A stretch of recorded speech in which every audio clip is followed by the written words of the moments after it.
welcome to the National Critics' Choice Online News. I'm Robin Stienberg. Welcome to my show again. And today we have a great comic creator, and it's none other than Sonny Liew, who is here with me. And Sonny Liew is a comic artist, painter, and illustrator whose work includes titles for DC Vertigo, Marvel Comics, Image Comics, and First Second books. He has received Eisner nominations for his art on Wonderland, which is part of Disney, as well as for spearheading Liquid City by Image Comics, and also a multi-volume comic anthology featuring creators from Southeast Asia. And his Monarchy Robot series is a Zurich Grand recipient and winner of the Best Science Fiction Comic Album Award at the SF Festival in Netherlands in 2009. Liew's paintings have been exhibited at the La Luz de Jesus Gallery at Black Earth Museum, Mulan Gallery, Gallery Daniel Mahin, and the Museum of Contemporary Chinese Art. He also received the Singapore National Arts Council's Artist Award in 2010, and he happens to be based in Singapore right now. Well, Sonny, welcome back. Hi, Robin. This is our first time being on having you on our show, the National Critics' Choice. Many of our fans adore your artwork, and they like to know, how do you first fell in love with art? Art as in being a comic artist. When was your first love for drawing comic books? I think I grew up reading comics. Like a lot of kids in my time was like things like Dino and Danny from the UK, and from I think Taiwan, Hong Kong, Fu Zi, Xiao Ding Dang, and all those things. So I grew up reading comics and copying drawings, doing like copies of characters that I liked. Okay. I think that's kind of natural. That every kid does that.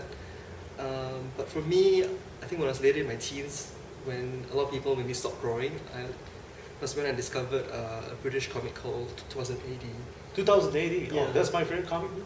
Excellent. Yeah, I love Judge Dredd and everything. So when I first read that, I think in the 80s, I was like blown away. And I think partly because that comic was a weekly, and then inside there were like 5 stories per issue, right? Oh yeah. So to me, it kind of exposed me to the idea that there were a lot of different styles, a lot of different writing approaches. And Gothic as well.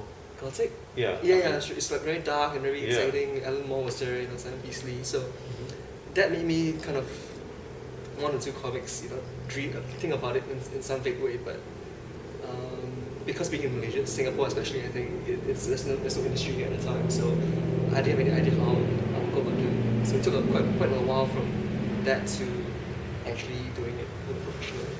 Now, before you enter into a professional comic artist, how did you exercise your art and your passion in comics? And were there any mentors involved in your life? Early on, I think until my maybe mid-20s, I was basically self-taught. Just by copying other comics. Oh, okay. So my first comic was for the newspaper in Singapore. That one was something I did while on holidays back from college. I was studying in the UK. I came back for holiday, and I think it was inspired mostly by Calvin and Hobbes and maybe some of the political stuff that I was reading at the time. So it was kind of a combination of a daily strip with social political issues in Singapore. Oh, what happened to the AD 2000 influence? That one, I was seeing things on the side, and stuff. But for the newspaper strip, I think it was more, less sci-fi, less fantasy, which is more contemporary news. So you use more of your contemporary art influence from Bino and Dandy, I suppose. At the time, I think it was probably more like Peanuts and Calvin and Hobbes. I was influenced by. Oh, okay. Have you met any of these artists? I've met a lot of artists, but I've never met Bill Watterson. Obviously Charles Schwartz was, he passed away by then, so no. Oh, okay. Now, you mentioned that you've been to the UK for studies. Is that correct? Or? Yeah, I went to UK for study. Okay. Were there any comic books that you pick up, or have you collected them as part of your collection? I never really collected like single issues, like the Marvel DC stuff, Spider-Man. I never collected that as much. I mean, at one time I was collecting 2080 weekly religiously, but during the time in UK, I went to, I think there were a couple of comic book stores there where I bought maybe more of the more indie stuff, you know, from Fantagraphics or Jordan Quarterly. Okay. So I discovered this guy called what's his name, Chester Brown. I really liked. Oh. Chester Brown, Daniel Close, you know, guys like that. More indie stuff that I kind of fell in love with. Okay. So now speaking about indie comic books, now, do you think that there's a future for indie comics here in Southeast Asia, or even Singapore? I don't see why they shouldn't be. I mean, I think indie stuff, almost by definition, is, well, not definition, but it can be supported by a smaller fan base, right? So as long as the books which I think are interesting and good writing and good art, there should be possible to sustain some kind of publication system that works. Although I know it's kind of changing now because of the e-publishing. Okay. You know, back in the 80s and 90s, there was a time where they had the direct sale market, which actually allowed a lot of independent comics to come up, because the way it worked, where comic book stores would actually buy the print run as opposed to taking it on consignment. Oh wow. Okay. So now, how would you define yourself? Because you were discovered by DC Comics and Marvel Comics and other major comic houses to participate in their program. Okay. How did it came about? Was it a manager from DC Comics and those guys discovered your work somewhere? I think you mentioned a mentor earlier, right? Yes. And actually, I went to art school after UK. I came to Singapore a while, and I went to art school at the Rhode Island School of Design. So teaching there at the time was a guy called David Kelly, who started out doing stuff for Marvel and DC. He actually worked with Frank Miller on a bunch of like Batman and Daredevil stories. But he had later switched to more indie stuff. So, you know, he was the first guy I met who actually had a lot of experience both in mainstream and indie comics. So I took his class there a couple of times, and I think in my final year in school, he actually gave me advice on how to get work. Firstly, like going to conventions, and secondly, he told me to send my portfolio to DC Vertigo, and he actually, I think, sent a note to the editor there to kind of recommend me to them as well. Oh, that's nice. Very nice. I wish I had that. So when that happened, were you excited to receive a confirmation of your work? Yeah. I mean, actually, the first thing they sent me was actually, I'm not sure if you've heard of a series called Fables. Oh yes, I did. Right. Yeah. So at that time, it didn't exist yet, right? So they actually sent me this first script and asked me to do a pencil test, which I kind of did very bad. So they said, okay, I don't think you're ready for this yet. You know, but a few months later, they sent me another script for another mini-series, which was called My Fifth and Frankie. And you know, when I got that gig, I was really excited because I also like Sandman, my new game, a lot. Right? Yes, so the Sandman. To be asked to do a story for the same publisher was very exciting for me at the time. Oh, okay. Now, what is it like to draw comics for the mainstream, and also what kind of differences do you see between the mainstream and indie? It's a big, Oh, you can start with the first one. Okay, yeah. I guess for the mainstream, they tend to have a lot of people involved, like, or at least they have a sort of a structure involved. You have the penciler, inker, writer, artist. So the job is kind of split into smaller jobs for specialists in a way, and that's partly what allows them to do like a money schedule, because you have to produce a book a month, right? So you need a person couldn't do everything all at once. So that's why they kind of more of a system involved. Whereas I think with the indie stuff, it tends to be more. There's tend to be fewer creators involved. Probably you and a friend, writer, artist, kind of thing. Okay. So it's. I would say that there's more like a production schedule in place for mainstream comics. Okay. So the indie gives you more flexibility, I suppose. I suppose it's more. Yeah, it's more creator owned. It's hard to say. There are some like Image Comics, for example, is very creator friendly as well. But you have the flexibility of time to get things done, I suppose. Yeah, I suppose it more in that sense. Yeah. Less stress, huh? It's the same stress because you still have to finish a book at some time, and the mainstream stuff pays you more money, so you can work and produce money. Whereas the indie stuff, sometimes you're like working on savings, you're trying to survive while producing a book. So it's a different challenge. So for mainstream, it's all about paying you a whole lot more money to motivate you and get the job done on time. Is that correct? I would say they're different kind of rewards, I would say, from mainstream stuff. I understand. Well, different categories have different rewards, and in fact, I think indie has more rewards just as much as the mainstream. Sure. Now, moving on, your passion about your experience with with DC Comics, Marvel, Image, and the rest of the history of your portfolio. What will be your most memorable experience by far you have encountered? Was it the character that you created, or was it the story that that has captivated you? I think for me, it's probably doing my own stories. Like a lot of work I do is for publishers with a writer attached, where I just draw the art. But like with Monkey Robot, for example, it's a story that I kind of write and draw myself. So it's more of a challenge. I think it's something I'm more personally involved in. And the Monkey Robot, right? Yeah, I think with something like that, I think we're dealing with telling the whole story. There are a lot of challenges involved, like trying to get the story structure right, trying to figure out how things fit together, how characters develop. And you always face, like, I guess, obstacles and problems and how that works. And it's that moment when you kind of discover the solution to the problem. I think that's the most, for me, the most rewarding part of doing a comic. Okay. We actually spend like a few days thinking about it. Suddenly kind of comes to you that this could actually work. Click. Yeah, exactly. Okay, tell me something. How did you manage to obtain your inspiration with the character, the Monkey Robot?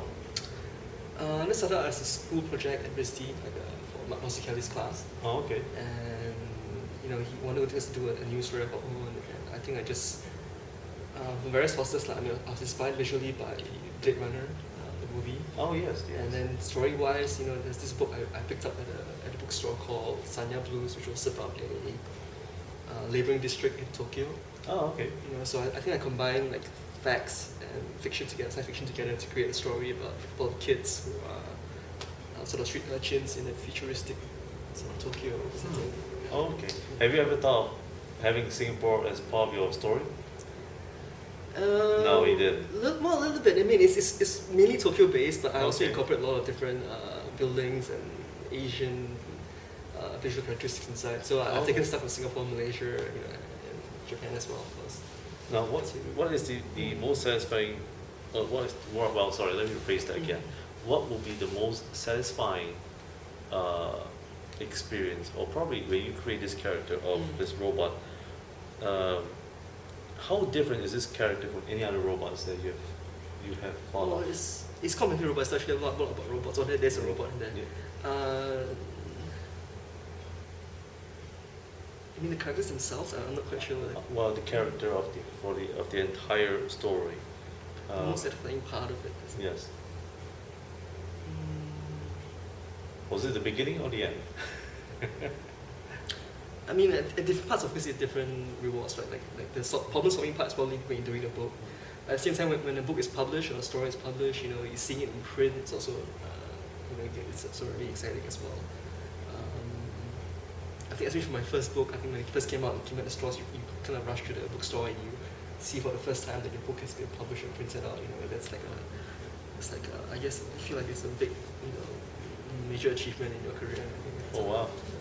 Now, speaking about achievement, what kind of fan base do you have today? Do you have, I don't think it's that big a fan base. I probably have like a few hundred fans on Facebook. No, it's okay. So that's quite a lot, Okay. But are there more and more guys and girls, or is there a balance? I haven't actually been a calculation of the gender. Oh, okay. You never know. But having received the awards, especially the Singapore National Arts Council, even the awards from the United States, how does it feel like? Did you expect it? Not really. I think most of most of those things were, when I got them, they were exciting. I think, for a creator, I think a lot of times I think most artists or creators have a lot of self-doubt. You wonder whether the movie is good enough, whether you're doing anything that's worthwhile.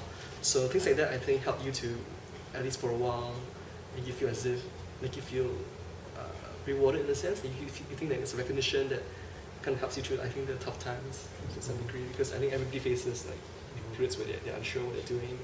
So when an award comes around, I think it just makes you feel like there's some recognition or there's some acknowledgement that what you're doing is valid to some degree. Now, let's speak about your family. Mm. Nothing personal, but did your family have anything against choosing your path to become a full-time comic artist? Okay. I think my parents, in general, were very supportive. Partly, I think they wanted me to finish my UK college. At the time, I think they thought that once I had that degree in hand, that I had something to fall back on. It's something a lot of parents think. Even in Singapore, I teach part at NTU, and a lot of students tell me the same thing. The parents say that as long as you get a degree, then you can go and try something out. Wow. It's something that they have a backup fallback thing on. Okay. So I think after that, they support me a lot, morally, financially, etc. in terms of going to art school and everything. Okay. But if you had not chosen the path of becoming a comic artist, what would you do?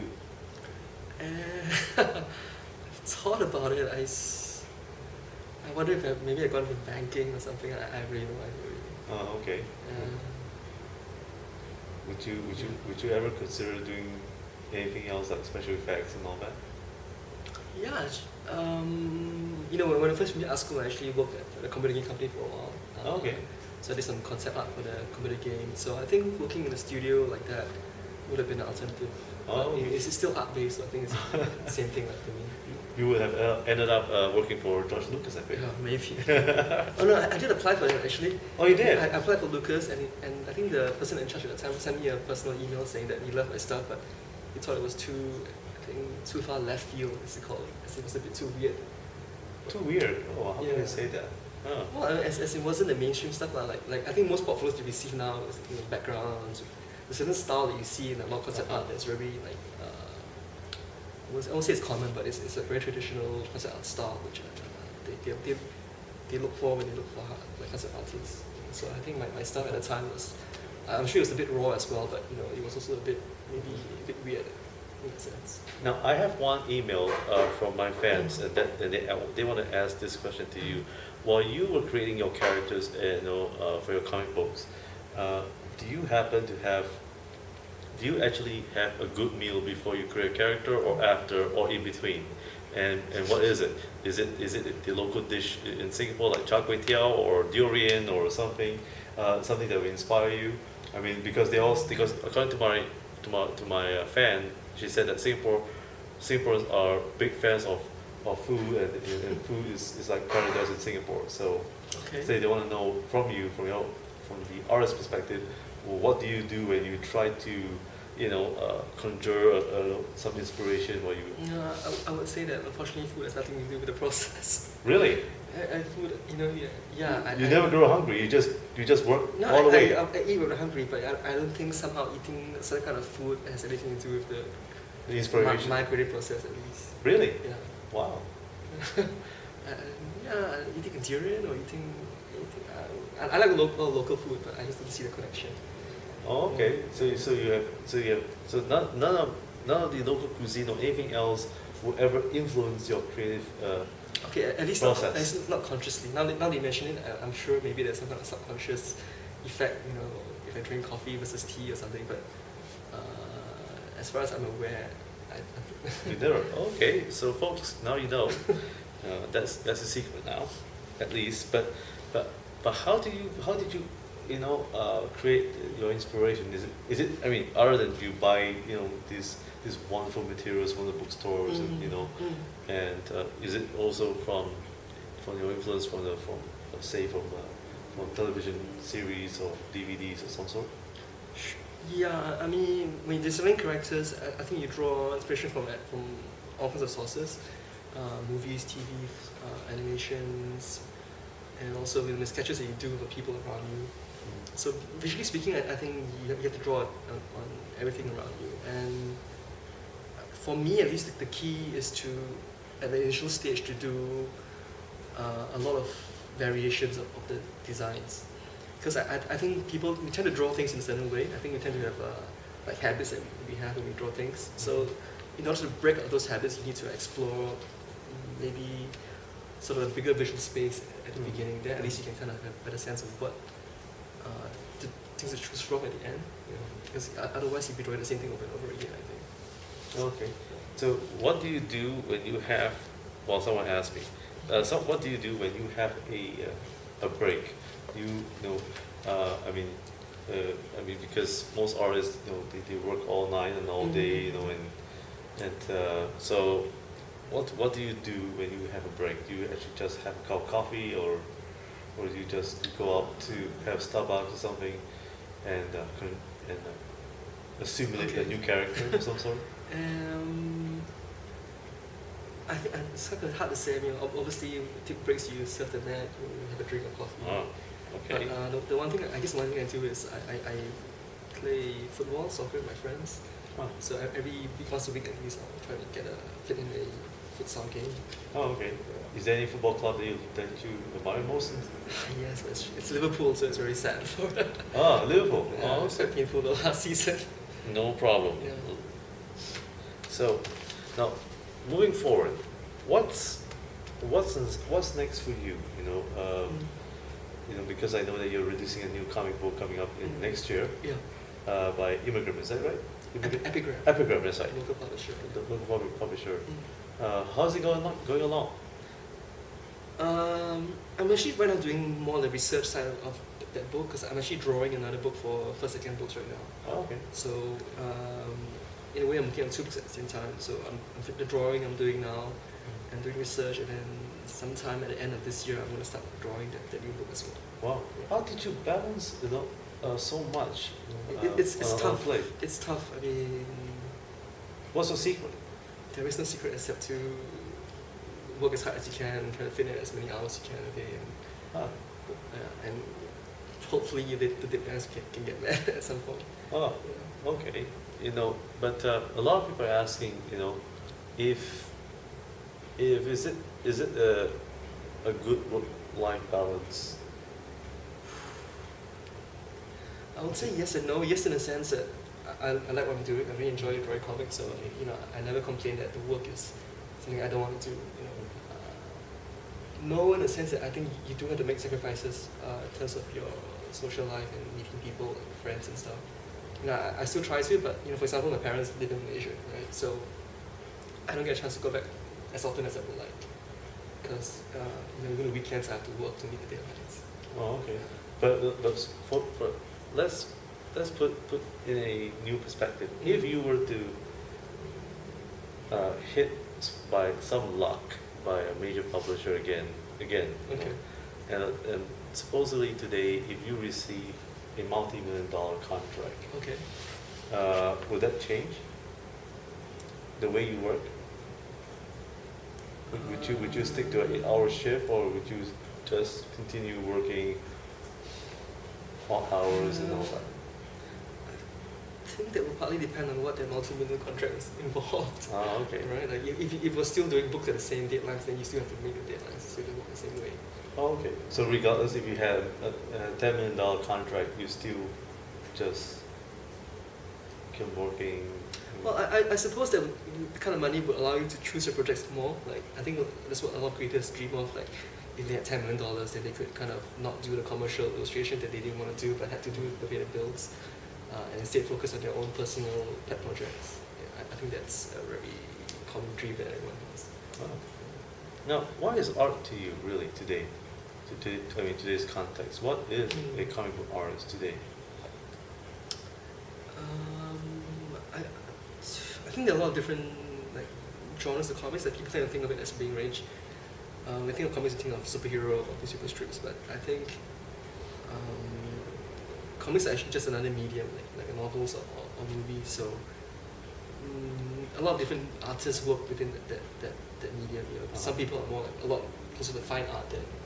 How about you personally? What is a comic book to you? To my own stuff, I Yeah. think it's probably somewhere in the area between mainstream and the indie stuff. You know, it's kind of, you know, it's not definitely not art comics as they call it. You know, those like more extreme, abstract stuff.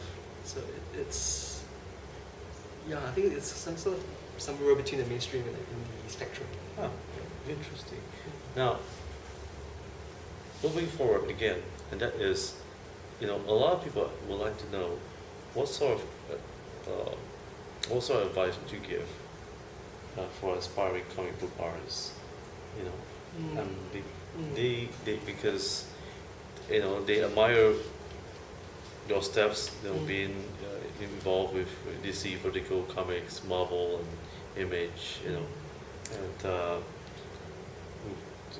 do you have any? Probably, would you be able to give, let's say, 3 pieces of advice? I mean, the problem with giving advice like this is it's going to sound very generic and very general. But I mean, personally, could you share just your own personal experience? I guess the most important thing I think is that you do need to put in the hours. You know, like any other craft, any other skill, you need to actually devote time to practice and Devotion. sketching. Yeah. So you need commitment and you need to improve your storytelling, your artwork all the time. Secondly, I think you need to get your work seen and heard. Mostly seen with comics, I guess. Because you know, you could be doing the best comic in the world, if no one sees it, then you're never going to get published or noticed. So you need to get your work published, whether online or traditionally, you know, somehow or some way. I think, and also I think testing the work against the market is a way of kind of getting a better sense of what you need to improve as well. Third thing, let me see what else I need to do. Well, while you're thinking about your third point, what do you think about the online and print versus print? Because today Amazon is one of the biggest, you know, supplier of books and comics and sorts, and I was even told that Amazon even, you know, making offers to authors, you know, to publish their books too. You know. Okay. Now, what do you foresee in the future about online book sales as well as print book sales? Sure. Do you think ebooks is going to be the thing to go, or will there be a balance? I think right now everybody's trying to figure out how they're going to adapt the industry to kind of handle e-books and electronic books, because everybody knows that that's where it's heading to a degree. You know, books. I think books will always be around, but obviously the numbers will diminish. You know, the balance will kind of shift towards the e-book publishing. But I think no one has really figured out what system will work best, that will satisfy the publisher, the editors, the artists, writers. So you know, people are called it's the wild west right now. You know, it's like everybody's trying to figure out how to actually make it work. I think my own concerns is more to do with what comics are, because traditionally a comic book is like a book, and part of what makes it the art form what it is that it's on the page, is printed, and it's static. You can't do. You have to work within those limits. But with e-publishing, you can get animation, music, etc. in, and I think that's where you kind of blur the boundaries between what a comic and animation, and I think that's gonna make do you think comics will face more challenges in the coming future? Do you think today some of your fans are buying your comics from in an e-format more so than print? I think right now probably still more print, although there's some sales of like about online, I think. So the question, what is it again, sorry? Well, do you think that most of your fans, or even new fans, would prefer to obtain your comic books through as a form of ebook, or more so than print, or is there a balance? Right now, I think there's a balance, but the future is hard to predict, because I think the younger generation, I think people have mentioned that old generations are attached to the book, you know, because of the physical object, the smell, etc., the tactile feel. Whereas the younger generation, I think, might not have the kind of attachment. So it's hard to say in the future what's going to happen. Whether they would still want to have a book they really like, or whether they would feel like the e-version is actually, to them, has the same kind of attachment that we have towards books.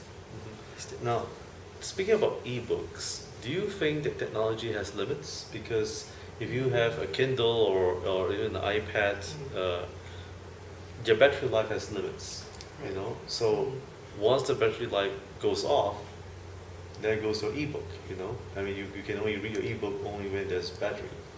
Right. So would you agree to this statement? But same with the phones, people charge their phones every day, so I don't think that's that big a problem. I mean, I think the ideal case if they could find a way to have a colored like e-ink, you know, like on the Amazon, because that lasts like months, right? I think. Really? Yeah, the old e-ink stuff, it runs on very low battery, so I think you can charge it and it will actually last for at least a couple of months if you don't use it too much. So, but they haven't actually created technology that can handle the same kind of graphics as the backlit. So it's all about graphics and sound and so forth. So do you think that your comic books in the future will accommodate sound, movements, speech? Well, see, that's the problem I mentioned with the whole animation versus comics divide. And personally, I would still prefer to work in traditional formats, traditional forms. But I'm sure publishers will. Would you adapt to some form of new technology in the future? I'll definitely give it a try, and if somebody else wants to work with it, that's, I guess I'm open to the idea, definitely. Oh wow! Now come back to the third point. What advice would you give to our audience out there? What will be your last advice? My last advice. Okay, this is very generic. Every hour is the first hour, which is what they taught us in art school. Which basically means that when you're doing something, whether it's a comic or a painting, is anything wrong with it, you have to go fix it. Every hour is the first hour. Because I think most people, if they work on drawing for 10 hours, they think, we spend 10 hours, we're going to erase that eye, it looks wrong. But if you want to make it right, you want to make it as good as it can be, you have to actually be willing to go back and change it to make it better. Amazing. Well, I mean, well said, and for a great creator by Sonny Liew. And thank you, folks, for joining me here at the National Critics' Choice. I'm Robin Stienberg. Do join me again in our next episode with a personality, of course. And I'm Robin Stienberg. Have a great week ahead. See you next time.